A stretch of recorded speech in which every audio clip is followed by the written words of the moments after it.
मेरे ख्याल से मैं दुनिया का पहला इंसान हूँ जिसको इंटरनेट से पूरी तरह से बैन कर दिया गया। और वो चाहे ट्विटर हो, लिंक्डइन हो, या इंस्टाग्राम हो, या यूट्यूब हो, या फेसबुक हो, हर जगह से। लेकिन जब बैन कर दिया, वो जुलाई की बात है 2020, तब मेरी बीवी ने बोला अब क्या करोगे, अब तो हर जगह बैन, अब कहाँ बोलोगे। लेकिन तब सुरेश जी का फ़ोन आया, मैंने कहा चलो बोलने का काम फिर शुरू हो गया। तो वो सिलसिला जारी है। इसमें सुरेश जी आपका भी बड़ा और सुदर्शन न्यूज़ का बहुत बड़ा हाथ है, इसलिए मैं यहाँ पे हूँ आज। दुनिया में सबसे ज़्यादा दुखदाई बात है बीमार रहते हुए जिंदा रहने की कोशिश में लगे रहना। जो लोग मुझे अभी सुन रहे हैं, चाहे यहाँ बैठे या आप लोग जो टीवी में सुन रहे हैं, आप में से ज़्यादातर लोग ऐसे होंगे, अगर आप नहीं तो आपके घर में कोई ना कोई होगा जो हर दिन दवाइयाँ लेता होगा। डायबिटीज़ की दवाई, कोलेस्ट्रॉल की दवाई, हार्ट की दवाई, बीपी की दवाई, कोई ना कोई दवाई लेता होगा। जिस तरह से हम खाना खाते हैं उसी तरह से लेता होगा। उसे ये बता दिया गया है, वो पूरी तरह से मान चुका है कि भाई जब तक मैं जिंदा हूँ तब तक मुझे दवाई खानी है। तो ऐसा लग रहा है कि शायद दवाई खाने की वजह से मैं जिंदा हूँ। ये जो लगना है कि मैं दवाई खाने की वजह से मैं जिंदा हूँ, ये लगना आया कहाँ से? क्या ये वाकई में सच है? अगर उस दिन इमेजिन कीजिए, जिस तरह से एक दिन था 2020 में, जिस दिन बोला सब लोग घर में बंद हो जाओ। मान लीजिए ऐसा कोई दिन आए जिस दिन सारी फैक्ट्रियां, सारी दवाइयां अचानक मिलना गायब हो जाए इस दुनिया से, तो जो लोग दवाई खा रहे थे क्या वो मर जाएंगे सबके सब? उनको नहीं मिलेगा तो? इंसुलिन पे जो थे, दवाइयों पे थे, इस पे कई सारे ट्रायल हुए, कई सारे ट्रायल हुए। ट्रायल का नाम बता देता हूँ: advance trial, VKPDS trial, UKPDS trial, VADT trial, accord trial, ऐसे बहुत सारे ट्रायल्स हुए। दवाई लेना वर्सेस दवाई नहीं लेना। और हर बार ये देखा गया कि जिन लोगों ने दवाई नहीं ली उनका ब्लड शुगर बढ़ गया, किसी का ब्लड प्रेशर बढ़ गया, लेकिन उनकी जो आयु है वो भी बढ़ गई, आयु भी बढ़ गई। और अगर बहुत प्रिसाइज बात करूं, सबसे बड़ा जो ट्रायल हुआ that is called accord trial, 22% बढ़ गई इन कंपैरिजन टू अगर वो दवाई लेते रहते या जिन लोगों ने दवाई छोड़ी नहीं। तो फिर ये हम बोलते हैं कि ये एविडेंस बेस्ड मेडिसिन है, तो सबूत तो यही कह रहा है कि दवा लेने से आपकी आयु घट जाती है। मैं एक बात आपसे पूछूंगा, या जो लोग मुझे सुन रहे हैं, अगर आप में से कोई लोग डॉक्टर भी हैं तो एक बात पूछूंगा, कोई भी एक दवाई का नाम बताइए, एलोपैथिक ड्रग की बात कर रहा हूं, कोई भी एक दवाई का नाम बताइए जो किसी भी एक बीमारी को थोड़ा बहुत ठीक करती हो। पूरी तरह से भी नहीं बोल रहा मैं, कोई भी एक दवाई किसी भी बीमारी को, या कोई भी एक इलाज किसी भी बीमारी को थोड़ा बहुत ठीक करती हो, और दवाई का नाम बता दो। ये मैं इस तरह के, लिखते रहिएगा, 20 मिनट बाद आपको मौका मिलेगा। इस तरह के सवाल मैं पूछता हूं जब मेडिकल कॉन्फ्रेंस होता है। अब एक एक दवाई का नाम उठाइए और उसको टेक्स्ट बुक में छांटिए, जो मेडिकल टेक्स्ट बुक है। क्या डायबिटीज की दवाई डायबिटीज को ठीक करती है? नहीं ठीक करती। अच्छा, कंट्रोल करती है? एक्चुअली कंट्रोल भी तो नहीं करती, क्योंकि अगर कंट्रोल करती तो दवाई जितना आप ले रहे हैं वही डोज लेना पड़ता है जिंदगी भर। ऐसा तो होता नहीं, वो तो डोज बढ़ता रहता है हर 6 महीने बाद, हर साल बाद। बीपी की दवाई बीपी को ठीक करती है क्या? अच्छा, हार्ट की दवाई हार्ट को ठीक करती है क्या? अगर ठीक करती, कुछ दिन बाद लेने के बाद बंद कर देते हैं। अच्छा, पैरासीटामोल क्या वो बुखार को ठीक करती है क्या? मान लो आपको बुखार आ गया, अभी आपने सुना, सूरज जी ने बताया, हमने 60,000 पेशेंट को ठीक किए, 60,000 पेशेंट्स को ठीक किया पिछले 2 सालों में ऑन रिकॉर्ड, एक भी तो नहीं मरा। और ऐसे नहीं कि सिंपल पेशेंट लेते थे, वो पेशेंट जिनको हॉस्पिटल से भी धक्के मार के निकाल दिया तो उनके पैसे खत्म हो गए, या बोला अब तो पेशेंट को वेंटिलेटर में लेना पड़ेगा, उतने पैसे हैं नहीं तो भाई। और हमारे जो कोविड सेंटर थे वो मुफ्त के थे, वहाँ आ जाते थे ऑक्सीजन सिलेंडर लगा के। ऐसे पेशेंट को भी हमने ट्रीट किया, एक भी नहीं मरे, एक भी नहीं मरे, not a single death on record, right. और सीवियर से सीवियर पेशेंट, इस पे हम कैसे कर रहे हैं, इस पे आयुष मंत्रालय ने अपनी ऑब्जर्वेशन स्टडी बिठाई, डॉक्टरों को बिठा दिया, देखो क्या हो रहा है। उन्होंने भी यही रिपोर्ट दिया, कोई किसी की मृत्यु नहीं हुई। तो हमने क्या किया? हमने सिर्फ पहली चीज ये की कि इनको दवाई नहीं देनी किसी भी तरह से, फीवर चाहे कितना भी हो जाए, 101, 102, 103, 104।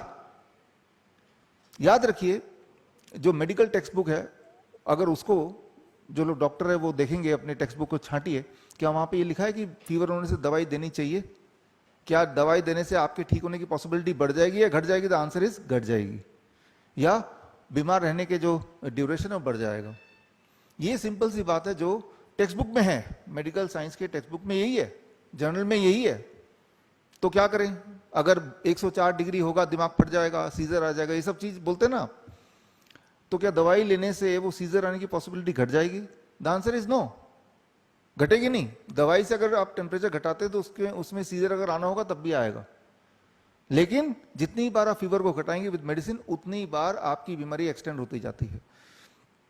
क्यों? क्योंकि फीवर जो है, बुखार जो है, वो अपने आप में बीमारी नहीं है, आप लोगों को पता है, वो बॉडी का एक हथियार है। एक सिंपल सी बात याद रखिए, हमेशा के लिए याद रखिए, हमेशा के लिए याद रखिए, जिस तरह से मैं बोलूं कि दुनिया का सबसे ताकतवर जानवर कौन सा है, आप बोलेंगे हाथी है, कोई बोलेगा शेर है, जो भी ताकतवर जानवर है या जितना भी ताकतवर जानवर हो सकता है, ऐसा दिमाग में इमेजिन कीजिए, उस जानवर के अगर नाक मुंह बंद कर दें, ऑक्सीजन सप्लाई बंद कर दें, क्या वो जिंदा रह सकता है? नहीं रह सकता, कितना भी ताकतवर क्यों ना हो। ऑक्सीजन सप्लाई नहीं है तो मर जाएगा, इसमें कोई कंफ्यूजन नहीं, इसमें कोई कॉन्ट्रडिक्शन है ही नहीं, कोई बहस ही नहीं है इसमें। ठीक उसी तरह से एक बात याद रख लीजिए कि कितना भी ताकतवर वायरस या बैक्टीरिया या पैथोजन क्यों ना हो, पैथोजन मतलब जो आप आंखों से नहीं देख सकते, वो फंगी हो सकता है, वायरस हो सकता है, बैक्टीरिया हो सकता है, उसके कोई सारे नाम हो सकते हैं, उसका नाम कोई बोलेगा मंकी पॉक्स, कोई बोलेगा कोरोना, कुछ भी नाम बोल दो उसका। कोई भी पैथोजन कितना भी ताकतवर क्यों ना हो, उसको गर्मी दे दो तो मर जाता है।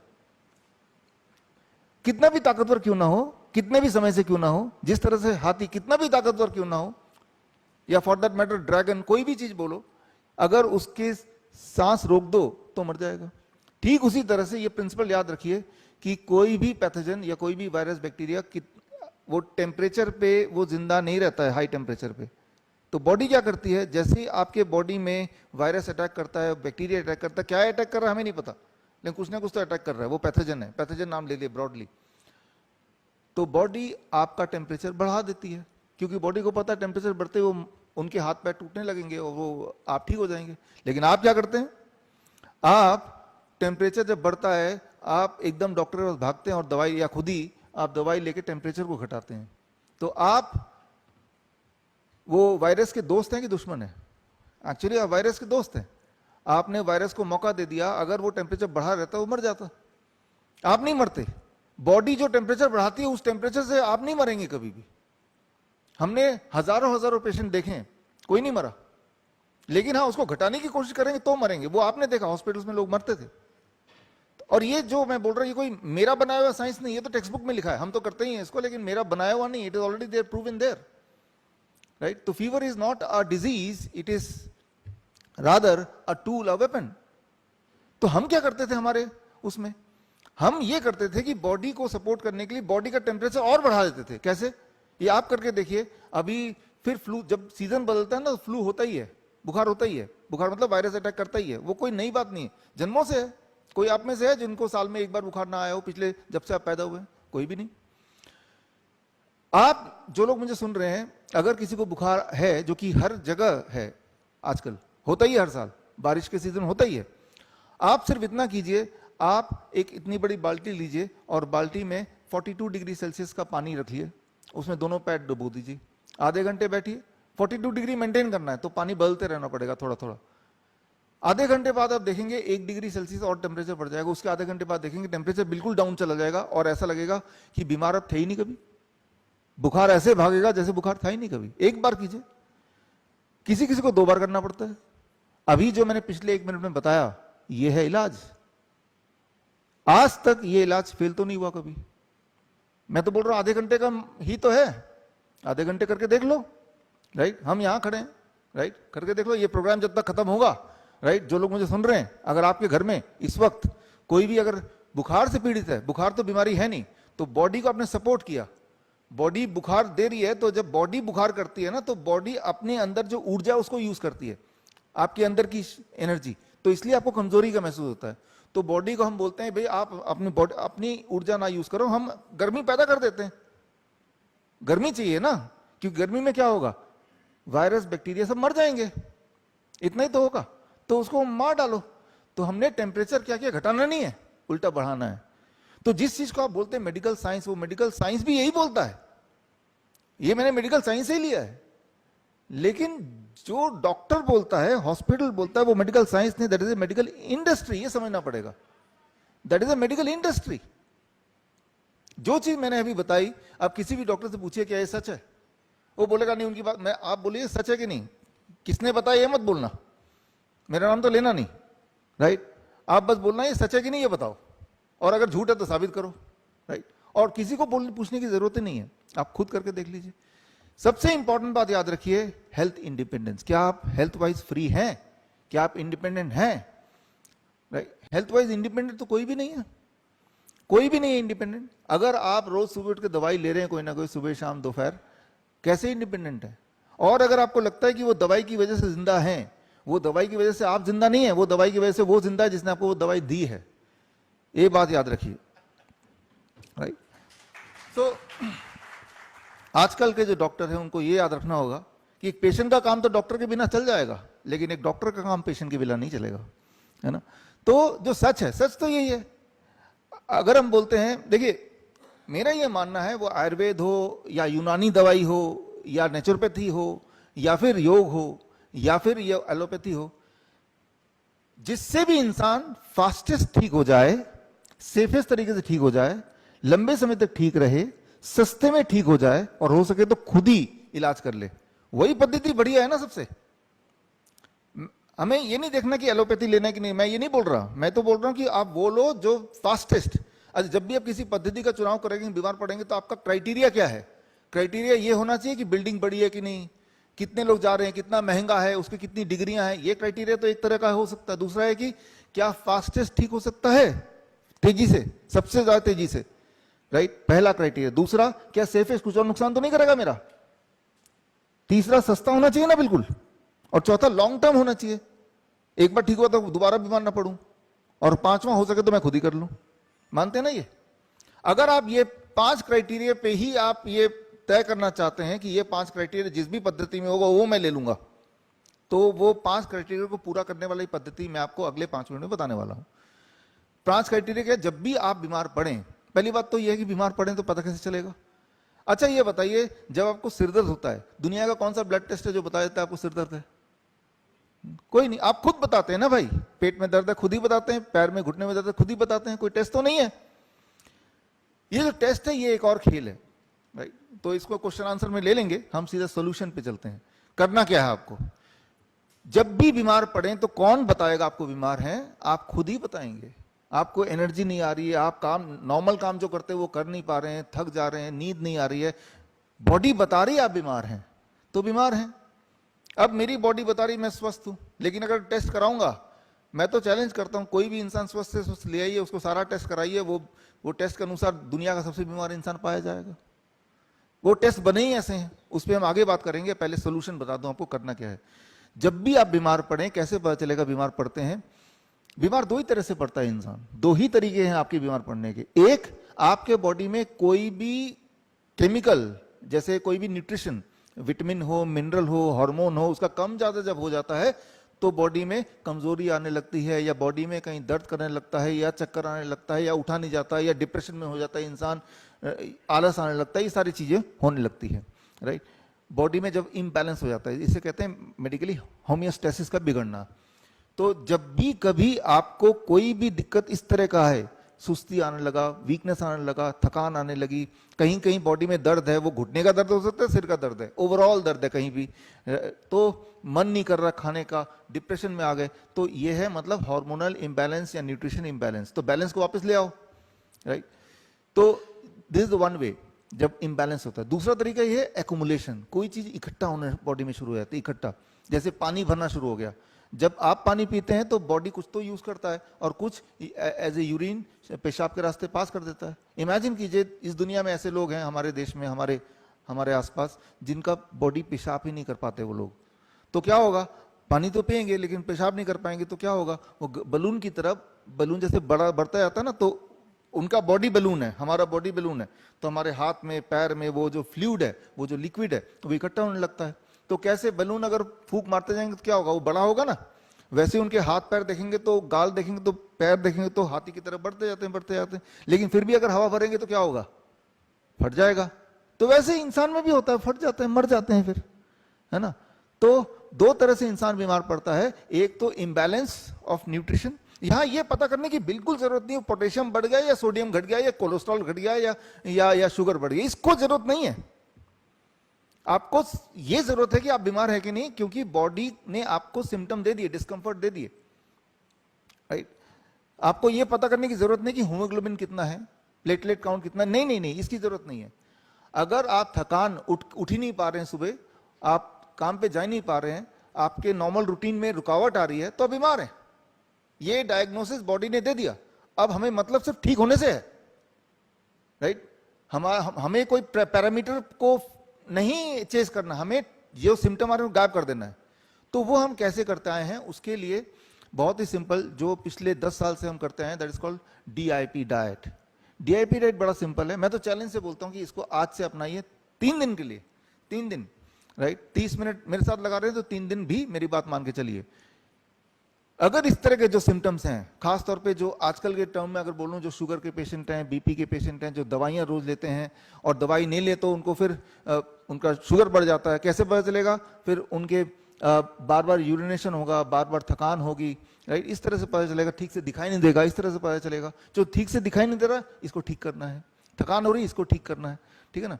और फिर वो शुगर भी चेक करते रहते हैं, वो भी बढ़ा हुआ दिखता है। तो इस तरह के जो पेशेंट हैं उनको क्या करना चाहिए, थायराइड वाले पेशेंट हैं, इनको क्या करना चाहिए, BP जो लेते नहीं लेंगे तो एकदम से बढ़ जाएगा उनका BP और उनको सिर दर्द होने लगेगा, फिर वही सारे सिम्टम आने लगेंगे। तो उनको क्या करना है, simple DIP diet. DIP diet बड़ा ही सिंपल है, स्ट्रेट सोल्यूशन पे जा रहे हैं।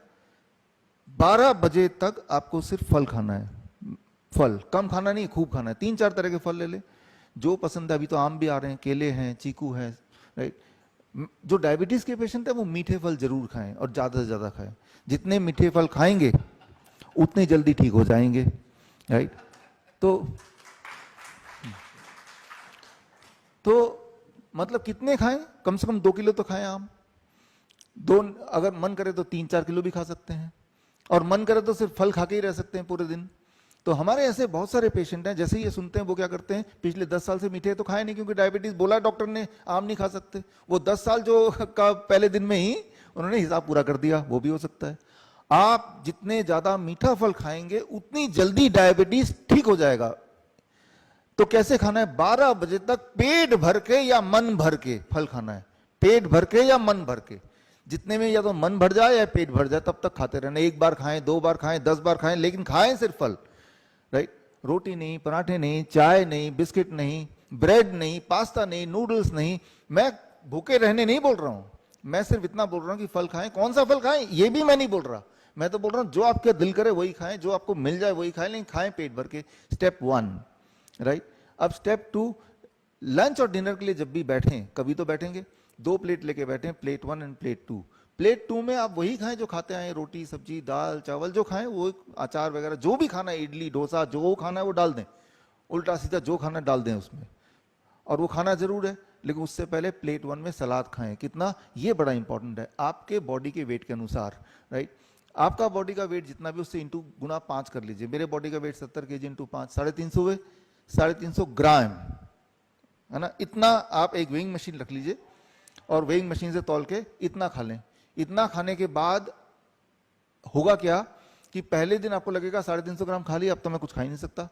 फायदा क्या हुआ प्लेट 2 के रखने का, रोटी सब्जी दाल चावल। लेकिन 1 दिन 2 दिन के अंदर आप देखेंगे कि जब सलाद इतने क्वांटिटी में खाएंगे ना, आपकी भूख बढ़ जाएगी। Try to understand. अगर आप 4 रोटी खाते हैं तो अब भी 4 रोटी से ही आपको सेटिस्फेक्शन होगी, प्लस सलाद भी खा रहे हैं उसके बावजूद भी, यानी कि आपका जो मेटाबॉलिज्म है वो बढ़ गया। तो आपको क्या करना है, लंच में या डिनर में पहले सलाद खाना है 350 ग्राम, अगर मेरी तरह वेट है, या अकॉर्डिंगली ऊपर नीचे करना है। 350 का 300 ग्राम हो गया, कोई बात नहीं, लगभग इतना खाना है। उसके टमाटर, खीरा, मूली, गाजर, ककड़ी, मटर, सलाद पत्ता, लाल पीली हरी शिमला मिर्च, प्याज वगैरह, राइट। या थोड़ा स्टीम कर लिया, जैसे ब्रोकली स्टीम कर लिया, मटर स्टीम कर लिया, गोभी स्टीम कर लिया, मिक्स करके आपने खा लिया। अब आपने रोटी सब्जी दाल चावल खा लिया। लंच में, डिनर में भी सेम। डिनर 7 बजे तक कर लें, नहीं तो 8 बजे तक कर लें, उसके बाद नहीं। 2 चीज छोड़ दें बस। एक जो जानवरों से निकल के आती है, जानवरों से क्या निकल के आ सकती है, मीट मछली ये सब, अंडा वगैरह तो है ही, डेयरी प्रोडक्ट भी, दूध दही लस्सी मक्खन घी पनीर छाछ। अब यहाँ पे एक बहस शुरू हो जाएगी, लेकिन उसको नहीं करना चाहते। मैं चाहता हूँ आप करके देखें जो मैं बोल रहा हूँ, राइट। याद रखिए, इंसान ही एक ऐसा जानवर है जो दूसरे जानवर का दूध पीता है। इंसान ही एक ऐसा जानवर है जो जीवन भर दूध पीता है। तो जीवन भर तो पीते ही आए हैं, दूध, दही, लस्सी, मक्खन, घी, पनीर, छाछ, मैं तो बोल रहा हूँ 3 दिन के लिए मत पी के देखिए, 3 दिन में ऐसा क्या डेफिशिएंसी हो जाएगी, अगर दूध अच्छा है भी तो आपके अनुसार। दूसरी चीज जो छोड़नी है वो है जो चीज फैक्ट्री से निकल के आती है, बिस्किट है, ब्रेड है, नमकीन है, रिफाइंड चीजें हैं, छोड़ दीजिए उसको। उसकी जगह आप ड्राई फ्रूट्स ले सकते हैं, जैसे नट्स ले सकते हैं, पीनट्स ले सकते हैं, आलमंड ले सकते हैं, स्प्राउट्स ले सकते हैं, खजूर खा सकते हैं पेट भर के, पूरे दिन भर खाते रहिए, किशमिश खा सकते हैं पेट भर के, जब तक पेट ना भरे या मन ना भरे, जब मर्जी आधी रात को भी खाइए। जो मैंने अभी बताया अभी पिछले 5 मिनट में, अगर आपने ऐसा किया, जो लोग डायबिटीज के पेशेंट हैं, राइट, जो दवाई ले रहे हैं, उनकी मजबूरी हो जाएगी तीसरे दिन तक दवाई को छोड़ने में, अगर नहीं छोड़ेंगे तो हाइपोग्लाइसीमिया में चला जाएगा, समझते हैं आप, low blood sugar.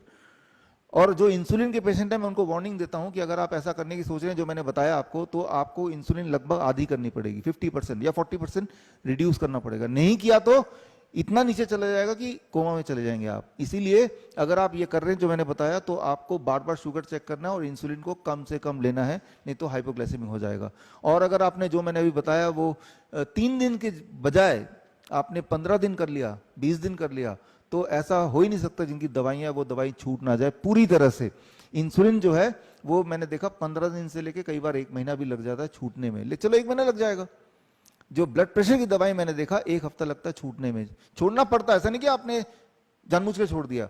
Blood pressure इतना नीचे जाएगा तो क्या करेंगे आप, राइट, आपके पास चारा नहीं है, आपको छोड़ना पड़ेगा उसको, राइट। और सबसे इंपॉर्टेंट बात, जो लोग वेट घटाना चाहते हैं, हमें वेट नहीं घटाना है। क्या आप वेट घटाना चाहते हैं? अगर बोले वेट घटाना है तो किसका वेट? हड्डियों का वेट घटाना चाहते हैं आप, मसल का वेट घटाना चाहते हैं? कोई चीज अगर एक्स्ट्रा है बॉडी में, पेट एक्स्ट्रा है मान लो किसी का, किसी के थाइज एक्स्ट्रा है, बट्स एक्स्ट्रा है, पीछे जहां जहां एक्स्ट्रा है वही तो हटाना है आपको। जो एक्स्ट्रा, कोई एक्स्ट्रा स्टोन भी हो सकता है, ट्यूमर भी हो सकता है। तो जो मैंने अभी बताया डाइट, वो करने से आप देखेंगे, आप वेस्ट मेजर कीजिए और वेस्ट का साइज आप देखेंगे, अगर ज्यादा है तो कम होने लगेगा, जिनका ऑलरेडी कम है उनका नहीं होगा कम, जिनका ज्यादा है कम होने लगेगा। 1 महीने में हमने देखा ऑन एवरेज 10% वेट घट जाता है, 10%, और दूसरे महीने 5%, दूसरे महीने 5%, इस तरह से होता है। तो अभी जो मैंने आपको बताया ये है सेफेस्ट, फास्टेस्ट। ऐसा कौन सी और दवा है जो 3-4 दिन में ब्लड शुगर को कम कर दे और हमेशा फिर कम ही रहे? ब्लड प्रेशर की दवाई 7 दिन में कम कर दे और हमेशा कम ही रहे, फिर ऐसी कौन सी दवाई और? फास्टेस्ट, सेफेस्ट, कोई नुकसान नहीं है, ये तो फूड है, राइट।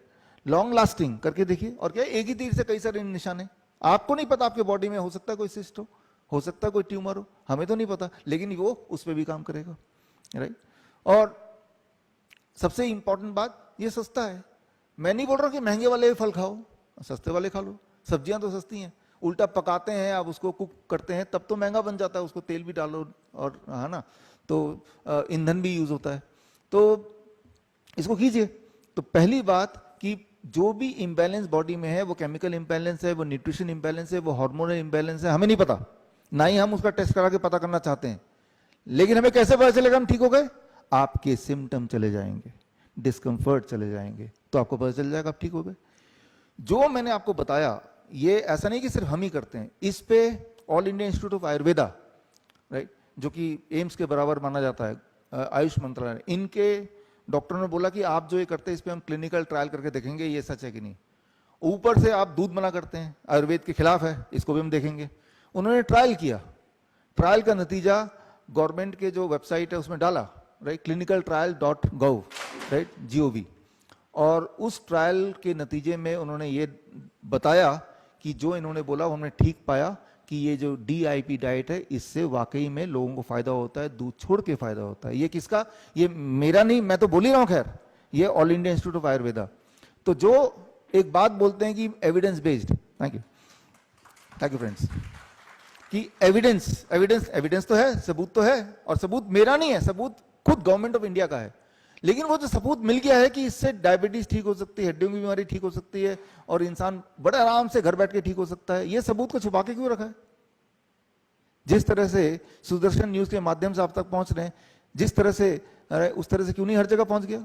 जिस तरह से वैक्सीन का रोज गाना गाते हैं, उस तरह से क्यों नहीं कर रहे हैं? राइट, कुछ तो गड़बड़ है, या तो ये ठीक नहीं है, तो आप क्यों डाल रहे हो वेबसाइट पे ठीक है? और अगर वह वेबसाइट पे किसी कोने में पड़ा हुआ है, लेकिन कोने में पड़ा है तब भी वो ठीक तो ठीक ही होता है ना? आप में से जो लोग मुझे नहीं जानते हैं और आपको अगर जरा भी शंका है जो मैंने अभी बोला, आप लोग फेसबुक से जुड़े हैं, यूट्यूब से जुड़े हैं, अपने सोशल मीडिया में लिख के देखिए DIP डाइट से कोई ठीक हुआ है। आप ही के सर्कल में बहुत सारे लोग हाथ रेस करेंगे आपके ही अकाउंट में कि हम ठीक हुए हैं। तो यहां पे मैं ये बोलना चाह रहा हूं कि ऐसा क्यों है कि ये काम करता है और उसके बाद भी ये प्रचार नहीं हो रहा है? क्योंकि हम आप गुलाम हैं, राइट? गुलामी वही नहीं कि बंदूक लेके अगर आपके सिर पे जैसे 1947 से पहले, 1947 से पहले हम अंग्रेजों के गुलाम थे, आज हम अंग्रेजी दवा के गुलाम हैं, राइट? मतलब दूर से ही आपको गुलामी कर रहे हैं। और इससे अच्छा क्या हो सकता है? पास जाके अगर बंदूक लगाएंगे, हो सकता है रिस्क है कि बंदूक छीन के आपको मार दे, जैसा हुआ 1947 से पहले, तभी वो भाग गए। तो इसीलिए दूर से ही अगर कंट्रोल कर पाए तो ज्यादा अच्छा है ना। तो दूर से कंट्रोल हो रहे हैं, दूर से आप कंट्रोल हो रहे हैं। मैं आपको ये बताना चाहता हूं कि जो भी लोग थायराइड की गोली ले रहे हैं, कोलेस्ट्रॉल की गोली, फॉर दैट मैटर कोई भी दवाई ले रहे हैं, ऐसी कोई दवाई नहीं है जिसको लेने की कोई भी जरूरत है कभी भी। मेडिकल साइंस के हिसाब से ही जरूरत नहीं है, मेडिकल इंडस्ट्री के हिसाब से जरूरत है, राइट? तो लेकिन वो कैसे उससे पीछे छुड़ाएं, वो भी मैंने अभी आपको 1 मिनट 2 मिनट में 5 मिनट में बता ही दिया आपको। तो ये सारी दवाइयां, ये गुलामी की निशानी है। अगली बार जब आप दवाई ले रहे होंगे तो याद रखिए ये दवाई मुफ्त में नहीं आई है, राइट? अगर आपको मुफ्त में मिली भी है तब भी आपके टैक्स के पैसे से ही आया है। जैसे वैक्सीन है, वो फ्री में थोड़ा ना आई है, हमारे ही पैसे से हमें ही दे रहे हैं। तो बोल रहे हैं ये एक जहर है जो आपको दिया जा रहा है, वो भी आसान करा के, राइट? तो मैं ये बोलना चाह रहा हूं कि आपका जो बॉडी है, बॉडी में कोई भी चीज डालना है तो मुंह से डालना है ना। जब ब्लड से कोई चीज जाती है, जैसे वैक्सीन है, राइट, तो वो बॉडी को वो कोई रास्ता नहीं जाने का, एंड दैट इज, वो शॉर्ट टर्म में भी डैमेज करता है, लॉन्ग टर्म में भी डैमेज करता है, पूरी तरह डैमेज करता है। मैं सिर्फ इतना पूछना चाहता हूं कि दुनिया का कोई भी एक वैक्सीन जो किसी भी बीमारी को थोड़ा बहुत ठीक करती हो या उसको प्रिवेंट करती हो फॉर दैट मैटर, तो फॉर एग्जाम्पल अभी कोरोना के वैक्सीन लग रहे हैं, सभी को लग गए, 200 डोज लग गए, राइट? मुझे छोड़ के और सुरेश जी को छोड़ के, बाकी सबको तो लगेगा इस दुनिया में, आपको भी छोड़ के। यहाँ कुछ लोग हैं हाँ जो बचे हुए हैं, जिन्होंने हिम्मत दिखाई और छोड़ गए, पीछे भी कुछ हाथ रेज हैं। तो लेकिन इसके अंदर क्या है जो लग रहा है? सुरेश जी क्या आपको पता है इसके अंदर क्या है? मैं बताता हूँ क्या है इसके अंदर। इसके अंदर foetal bovine serum. Foetal bovine serum क्या होता है? Foetal bovine serum, right? FBS, गौ माता जिसको हम अभी प्रणाम करके आए हैं हम और आप, राइट? उन्हीं का जब प्रेग्नेंट होती है तो उसके अंदर जो बछड़ा है जो अभी अजन्मा है, उसके जिंदा रहते हुए पेट में उसके, तब उसको छेद करके उसके हार्ट तक पहुंचा के पाइप, उसके हार्ट के अंदर का जो खून है उसको निकालते हैं, जिसे बोलते हैं फीटल बोवाइन सीरम, राइट? ऐसे करने में वो गौ माता की भी डेथ हो जाती है और बछड़े की भी डेथ हो जाती है। तो उससे बनाए ये सारे वैक्सीन, राइट? तो हाँ, ये तो वो अगर इसके बाद भी अगर बोलते हैं आप हिंदू हैं, राइट, इस मतलब वही खून तो दौड़ रहा है ना आपके, जिन लोगों ने भी वैक्सीन लिया वही तो दौड़ रहा है, राइट? तो ये समझना पड़ेगा क्या हम गुलाम हैं? हम गुलाम तो हैं ही, क्योंकि ये तो हमारे धर्म का भी खिलाफ हो गया और हम तो आराम से बैठे हैं, उल्टा चौथे डोज की तैयारी कर रहे हैं, तीसरे चौथे पांचवें। वो तब तक लेते रहेंगे जब तक इंसान पूरी तरह से खून आपका चूस ना ले, तब तक वो चलता रहेगा। लेकिन वो चल भी क्यों रहा है? वो इसलिए चल रहा है क्योंकि आप चलने दे रहे हैं। मेरे पास बहुत सारे लोग आते हैं, बोलते हैं हम क्या करें, हमारी नौकरी है। अब बोले फिर कुछ मत करो। फिर आप 1947 से पहले अगर ये सोच लिया होता क्रांतिकारी लोगों ने कि हम क्या करें, तब आज हम इस तरह से थोड़ा ना इस तरह से बात कर पाते, तब तो हम गुलामी रहते ना। तो इस तरह से आज भी आपको सोचना पड़ेगा। तो ये जो सारा सिलसिला शुरू हुआ है, कब से शुरू हुआ? 1940 में आया था एक बाजार मेडिसिन। आयुर्वेद को का नाम दिया गया था बाजार मेडिसिन। जो भी बाजार मेडिसिन की बात करेगा उसे जेल में डाल दो। बाजार मेडिसिन मतलब गैर कानूनी मेडिसिन, ऐसा हो गया। और यहाँ के जितने भी सारे टेक्स्ट थे वो उठा के ब्रिटेन ले गए, राइट? और एक कानून ले आए, उस कानून का नाम है drug and magic remedy act, right? और वो कानून अंग्रेज तो चले गए, वो कानून आज भी है। और वो कानून की जो धारा है मेरे ऊपर भी लगी हुई है, कोर्ट में केस चल रहा है दिल्ली हाई कोर्ट में। और उस कानून के तहत अगर कोई ये बोल दे कि डायबिटीज ठीक हो सकता है, जैसे कि मैंने बोला अभी, तो जेल हो सकता है। वो तो सुरेश जी जैसे लोग हमारे आसपास हैं तो हम बचे हुए हैं जेल से थोड़ा बहुत, हाँ, नहीं तो अभी तक हम इधर नहीं होते, जेल में होते हैं। तो आप भी कभी बोल के देखिए कि हाँ ये ठीक हो सकता है या ठीक हो जाता है। वो ठीक होना बोलना अलाउड नहीं है। तो ये तो गुलामी है ना, जबकि ठीक होता है, लाखों लोग ठीक हुए हैं, करोड़ों लोग ठीक हुए हैं। एक तरह से हम बीमार पड़ते हैं, दूसरी तरह से हम बीमार कैसे पड़ते हैं वो बता दूं, उसके बाद क्वेश्चन आंसर आ जाएंगे। दूसरी तरह से बीमार पड़ते हैं, मैंने बताया था बलून का एग्जांपल देके, जब आपके बॉडी में कोई चीज इकट्ठा होने लगता है और वो बाहर नहीं निकलता है। हम जिस स्पीड से जो भी चीज बॉडी में जाती है उसी स्पीड से बॉडी से बाहर आती है, तो ही बैलेंस बना रहता है। आप पेशाब जाते हैं दिन में कई बार, तो पेशाब के रास्ते जो जो चीजें बॉडी को नहीं चाहिए वो किडनी उसको फिल्टर करके बाहर भेजता है, राइट। लेकिन पेशाब ही नहीं करेंगे तो ना तो पानी निकलेगा, ना ही जो चीज बॉडी को नहीं चाहिए वो निकलेगा, तो वो कहाँ रह जाएगा, वो बॉडी के अंदर रहेगा। कितने दिन रहेगा? 2 दिन, 4 दिन, 5 दिन, 6 दिन, हफ्ता, महीना। उसके बाद बॉडी वो गुब्बारा है, वो फटेगा ही फटेगा, अब मर जाएंगे। इसे बोलते हैं kidney patient, kidney failure patient, right. बोलते हैं किडनी फेल हो गया, किडनी ट्रांसप्लांट की जरूरत है। सबसे अच्छी बात क्या हमारी बॉडी की, बॉडी हम ये बोलते हैं कि हमारे जो हॉस्पिटल्स, हमारे कई सारे हॉस्पिटल्स हैं, 7 हॉस्पिटल इस वक्त हैं, और कोविड सेंटर हमारे 3 थे। अब तो कोविड सेंटर की जरूरत, हम उसे फ्लू सेंटर बोलते थे, हम कोविड सेंटर नहीं बोलते थे, लोगों के लिए कोविड सेंटर, हमारे लिए फ्लू सेंटर। तो हम ये बोलते हैं हमारे हॉस्पिटल में हमारे डॉक्टर्स को कि किस तरह के पेशेंट हमें लेने चाहिए। अगर कोई पेशेंट सांस ले रहा है और खा सकता है तो वो जिंदा रह सकता है, बस यही 2 चीज। सांस ले रहा है ना, खा सकता है या पी सकता है, हाँ, तो जिंदा रहेगा वो, क्यों मरेगा वो। अच्छा, कैसे जिंदा रहेगा? अब मान लो एक पेशेंट आता है, उसको वो ऑलरेडी डायलिसिस, अब ये जो डायलिसिस है ये कौन सी वेस्टर्न पद्धति है या आयुर्वेद का है? वेस्टर्न है। वेंटिलेटर कहाँ का है? वेस्टर्न है। तो ऐसा लगता है देखो जी, उन्होंने वेंटिलेटर दे दिया, उन्होंने डायलिसिस की मशीन दे दी, तो वो तो देखिए कोई चीज बहुत बड़ा मशीन है, लेकिन क्या उससे फायदा हो रहा है कि नहीं, ये तो देखो ना। फायदा हो रहा है कि नुकसान हो रहा है, ये तो देखो। या आयुर्वेद में उसका ऑल्टरनेट कुछ है क्या, वो देख लो। आयुर्वेद में ऑल्टरनेट है और बहुत बढ़िया है, और वो घर बैठ के कर सकते हैं। घर बैठ के वेंटिलेटर घर बैठ के बना सकते हैं। अभी 1 मिनट में वेंटिलेटर बनाना सीखना है आपको, आधा मिनट लगेगा वेंटिलेटर बनाना सीखने में, और आधा मिनट लगेगा डायलिसिस मशीन बनाना सीखने में। तो 1 मिनट में दोनों चीज सिखा देता हूं, उसके बाद फिर सवाल जवाब कर लेना, ठीक है ना। तो पहले कौन सा सीखना, वेंटिलेटर बनाना या डायलिसिस की मशीन बनाना? चलिए पहले वेंटिलेटर बनाने की बात करते हैं। वेंटिलेटर कैसे बनाना है? वेंटिलेटर क्या होता है? वेंटिलेटर समझ लीजिए, वेंटिलेटर मतलब जब इंसान का लंग्स काम नहीं कर रहा है तो वो सांस नहीं ले पा रहा है। जैसे अभी आपने सुना राजू श्रीवास्तव जी के साथ हुआ कि अब वेंटिलेटर पे डाल दिया है, क्यों? क्योंकि सांस नहीं ले पा रहे हैं। तो क्या करेंगे, वेंटिलेटर पे डाल दो उसको। तो वेंटिलेटर क्या, एक मशीन है जो लंग्स की तरह काम करता है, वो लंग्स को फोर्स करता है कि वो आप सांस ले पाए। तो लेकिन एक बात है कि जब तक वेंटिलेटर तब तक वो जिंदा है, या यूं मानो कि वो कोमा में है, और जैसे ही वो निकाल दिया तो वो मर, तो वो डेड बॉडी है, लिविंग डेड बॉडी एक्चुअली वो, राइट।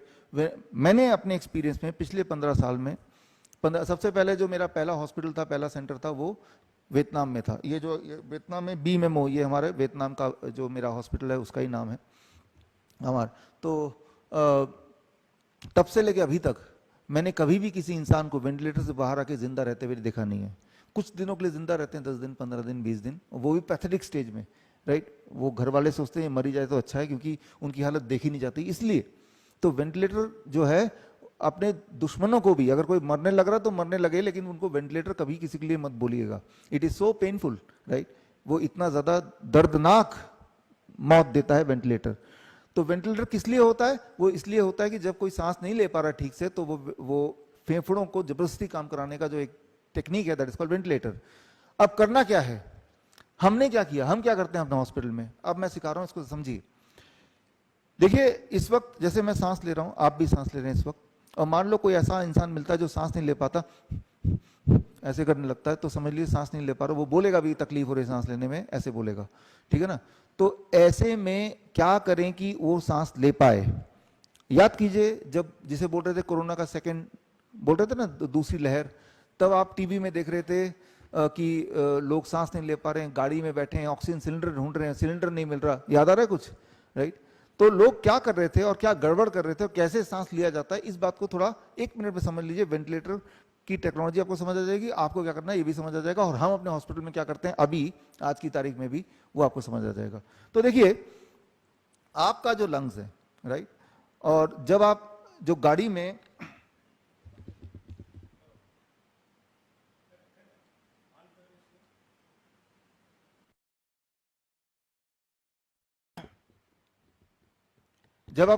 आपने देखा लोगों को बैठे हुए, लेटे हुए गाड़ी में देखा आपने, जो कार में ले जा रहे थे उनको दूसरी लहर में, और कार में बैठे हैं, ऑक्सीजन ढूंढ रहे हैं और सांस नहीं ले पा रहे हैं, तो वो कैसे बैठे हुए थे कार में? याद कीजिए, वो ऐसे बैठे हुए थे, ऐसे करके इस तरह से बैठे हुए थे। इस वक्त अगर आप ऐसे बैठेंगे जैसे मैंने बोला, आप भी सांस नहीं ले पाएंगे। बैठ के देखिए इस वक्त, राइट नाउ, अगर आप ऐसे करते हैं आप सांस नहीं ले पाएंगे। तो जितने भी लोग आप देखेंगे गाड़ी में जा रहे हैं, ऑक्सीजन सिलेंडर ढूंढ रहे हैं, तो कैमरा दिखा रहे हैं, सबके सब ऐसे बैठे हैं। ऐसे कौन सांस ले पाता है? कोई नहीं ले पाता ऐसे सांस।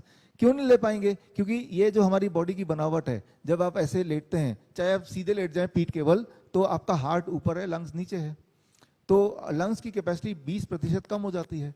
तो पहले से वो थोड़ा कॉम्प्रोमाइज लंग्स है उन लोगों का, ऊपर से 20% और कम हो गया, तो ऐसे में सांस लेना मुश्किल होता है, राइट? तो ये समझना होगा।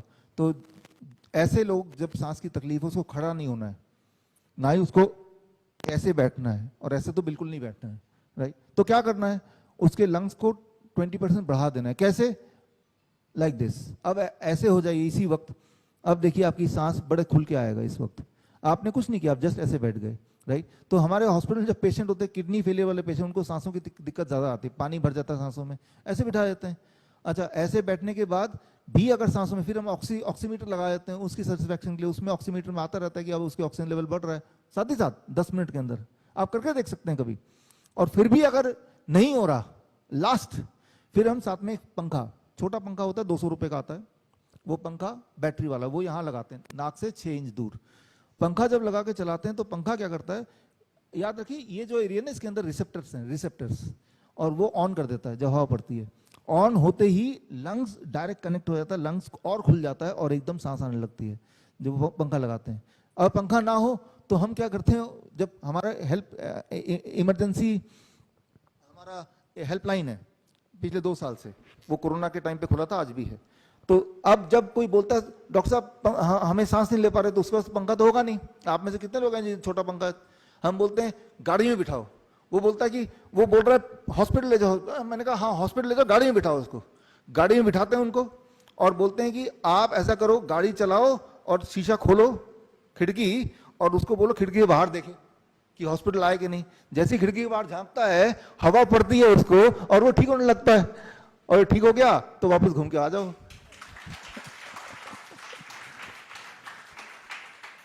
तो हमने क्या किया, सिर्फ ये जो रिसेप्टर है इसको खोल दिया।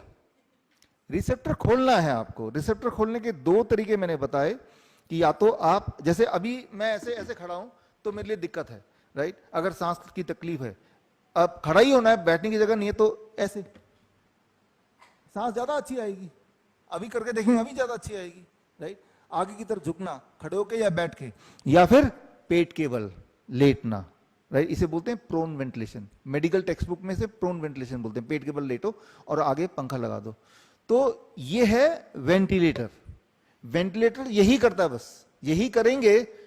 हमने यही किया, आज भी ये करते हैं हमारे हॉस्पिटल में। याद रखिए, जो किडनी फेलियर के पेशेंट हमारे हॉस्पिटल में आते हैं, उनकी प्राइम प्रॉब्लम ही है सांसों की। क्यों? क्योंकि पानी भर जाता है ना सांसों में, लंग्स में भर जाता है पानी, फिर सांस नहीं ले पाते। उनको यही करते हैं हम। बाकी हॉस्पिटल में तो ऑक्सीजन सिलेंडर लगा देते हैं। अभी जो सांस ले रहे हैं आप क्या ऑक्सीजन ले रहे हैं, एयर ले रहे हैं? इट इज एयर और oxygen? It is air. Oxygen अगर आप लेंगे तो निमोनिया हो जाएगा और पानी भरेगा। थोड़ी देर तो अच्छा लगेगा, लेकिन और पानी भर जाएगा, वो मरेगा ही मरेगा। तो हम ऑक्सीजन सिलेंडर हटा देते हैं और जो मैंने अभी बताया ये कर देते हैं, वो ठीक हो जाता है। हर बार ठीक होता है, हर बार। कितनी देर लगेगी ठीक होने में? ठीक होने का एहसास 15 मिनट में शुरू होता है, 10 से 15 मिनट में लगता है कि हाँ कंफर्टेबल है। लेकिन करना पड़ता है 2-4 घंटे, 5 घंटे। करेगा, फ्री मुफ्त का हवा है भाई, क्यों नहीं करेगा, राइट? तो ये तो हुआ वेंटिलेटर का ऑप्शन। और ये सारी चीज आयुर्वेद में लिखा हुआ है, ये कोई मेरी बनाई चीज नहीं है कि मैंने कोई इमेजिनेशन इन्वेंट कर दिया। अपने पद्धति में सब कुछ है, लेकिन ये जो मैंने आपको बताया, ये टेक्स्ट उठा के छुपा दिया गया है। खोखली आयुर्वेद पढ़ा रहे हैं। तो ये तो हुई एक। दूसरा क्या मैं आपको सिखाने वाला था? डायलिसिस। डायलिसिस, आपके आसपास ऐसे पेशेंट होंगे जो हफ्ते में 2 बार 3 बार डायलिसिस के लिए जाते होंगे ना। तो ये कमाई है, परमानेंट बिजनेस, राइट? पूरी दुनिया की सारी बिजनेस टूट खत्म हो सकता है, ये बिजनेस नहीं जाता, ये और बढ़ता रहता है।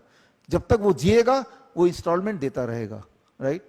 तो इस तरह से कर दिया है। क्यों? पानी भर गया, और लॉजिकली देखिए पानी भर गया, डायलिसिस मशीन क्या करती है, वो खून से पानी निचोड़ के बाहर निकालती, जो कि वैसे यूरिन से पास होना था। हमारे हॉस्पिटल में आइए, हमारा हॉस्पिटल हिम्स डेराबस्सी जो पहला हॉस्पिटल खोला था चंडीगढ़ में, पूरे देश से और आसपास के देशों से भी पेशेंट आते हैं वहां पे और ठीक होके जाते हैं। डायलिसिस छूट जाती है उनकी, जो हफ्ते में 2 बार डायलिसिस, 3 बार डायलिसिस छूट जाती है। तो हम ऐसा क्या करते हैं कि डायलिसिस करने की जरूरत ही नहीं पड़ती कभी, उसके बाद एक आध बार जरूरत पड़ती है, राइट। तो जिनको ज्यादा हिम्मत नहीं है उनको बोलते चलो एक आध बार करा ही लो, लेकिन छूट जाता है। हम कैसे डायलिसिस मशीन बनाते हैं, ये अगला 1 मिनट, फिर सवाल जवाब। हम डायलिसिस मशीन को जैसे बनाते हैं, एक सिंपल बात याद रखिए, ये घर में आप कर सकते हैं।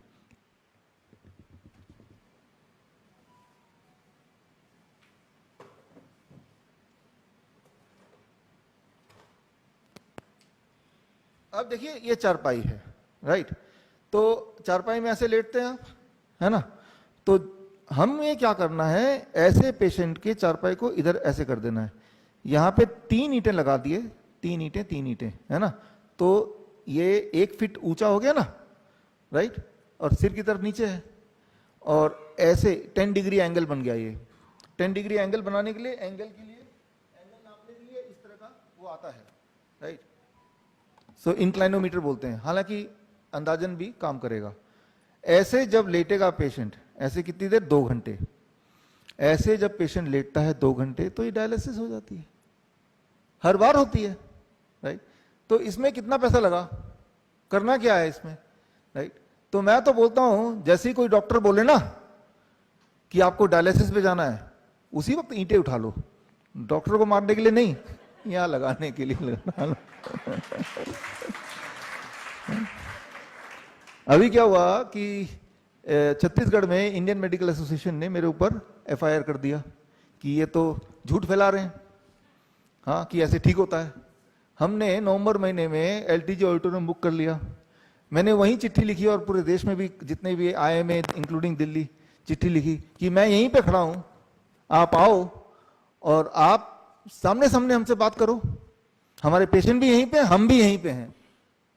तो हुआ ये, दिल्ली मेडिकल काउंसिल ने यहां से एक और केस कर दिया और एक नॉन बेलेबल वो कर दिया मेरे खिलाफ। लेकिन हमारे मित्र हैं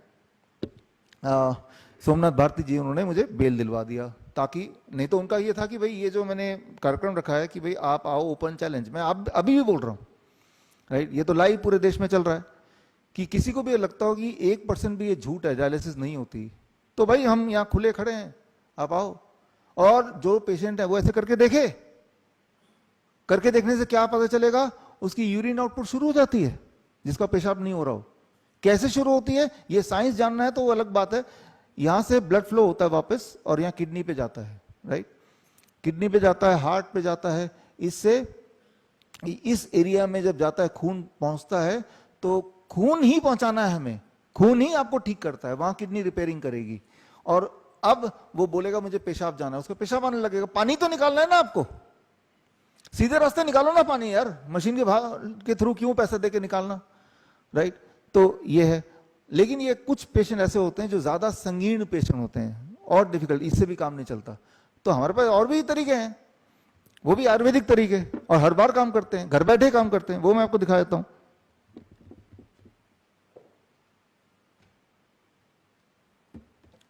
इस तरह का आपको एक बाथ टब बनाना है, बाथ टब, पानी का बाथ टब तो हर एक के घर में होता है ना, या हो सकता है।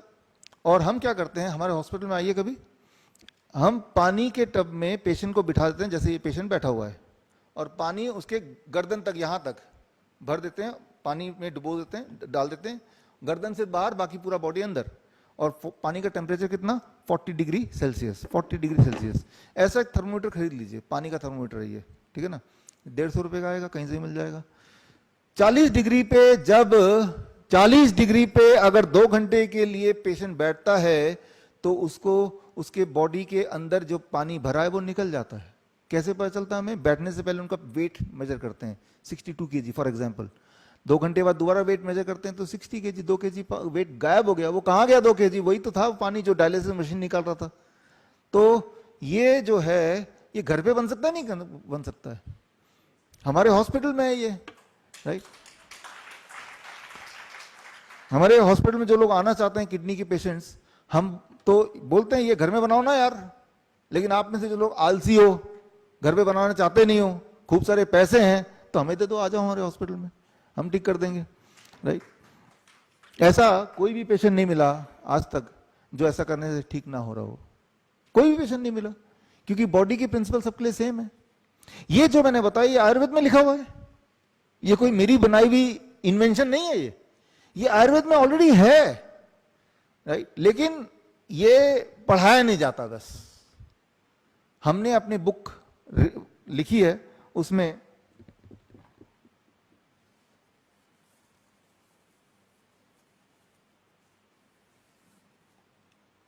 ये 360 डिग्री पॉस्चरल मेडिसिन किताब है, इसके अंदर सारा कुछ दिया जो मैंने आज अभी बताया आपको, सारा कुछ है, और ये फ्री आप निकाल सकते हैं। vishwaroop.com/ebook में जाएंगे तो आप फ्री हिंदी में इंग्लिश में ले सकते हैं, पैसा तो एक भी नहीं चाहिए इसमें। और जो जो मैंने बताया इसमें कोई ऐसी बात नहीं जो नहीं आप कर सकते, यानी कि safest, right, fastest, long lasting, right, and economical, and सबसे इंपॉर्टेंट घर में खुद कर सकते हैं, राइट। तो अगर कोई बोले ना इन्होंने वेंटिलेटर है इमरजेंसी के लिए, या कोई बोलेगा वो डायलिसिस मशीन इमरजेंसी के लिए, अरे भाई चाहिए नहीं ना हमें, और कौन मुझसे ठीक हो रहा है? कोई एक पेशेंट बताओ जो डायलिसिस मशीन से ठीक हो गया हो, एक भी पेशेंट नहीं है, राइट। जबकि मैं बताता हूं कि हमारे हॉस्पिटल आइए लोग ठीक होते हैं, राइट। तो खैर ये किताब सर ये आपके लिए,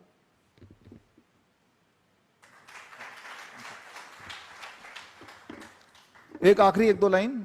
अभी जो जमाना चल रहा है ना वो चल रहा है मंकी पॉक्स का जमाना, राइट। तो मैंने अपने बैग में भी मंकी पॉक्स ये छुपा ही लिया है। मेरी बीवी बोलती है कि जमाने का जो फैशन है उसके साथ चलो, क्या आप पिछड़े लिखते हो, तो हमने फैशन तो मंकी पॉक्स, मंकी बंदरों का आने वाला है, तो बंदर ही बना लिया जाए अपने बैग में। तो ये बंदर के बहाने आपको गधा बनाया जा रहा है। मंकी पॉक्स नाम की कोई चीज है ही नहीं इस दुनिया में। जो सारे पिक्चर आप फोटो देख रहे हैं अखबारों में, वो फोटो जो है वो 20 साल पुरानी 25 साल पुरानी स्किन डिजीज किसी को हो जाती है, वो आर्काइव की फोटो है। एक भी फोटो ऐसा नहीं है जो असली पेशेंट की हो, ना ही एक भी पेशेंट को ऐसा है जिसको इस तरह की बीमारी हो गई हो, राइट। तो ये भी एक खेल है। तो करना क्या होगा कि जब भी कभी आपको बुखार होता है या स्किन रैशेस होती हैं, स्किन रैशेस तो होती रहती है ना, कोई पहली बार सुना आपने स्किन रैशेस होना, फोड़े फुंसी होनी? डरना नहीं है। आपको मैंने बताया स्किन रैशेस और ये सब चीजें वायरस की वजह से अगर है, बैक्टीरिया की वजह से है, तो किसी भी बैक्टीरिया वायरस को मारने के लिए क्या करना है? टेम्परेचर बढ़ा देना है बॉडी को, टेम्परेचर बॉडी का बढ़ा देना है, वो मर जाएगा भाई, राइट। तो खैर इसके साथ ही हम अपने बात को विराम देंगे। कोई सवाल जवाब हो तो हम उसके लिए तैयार हैं।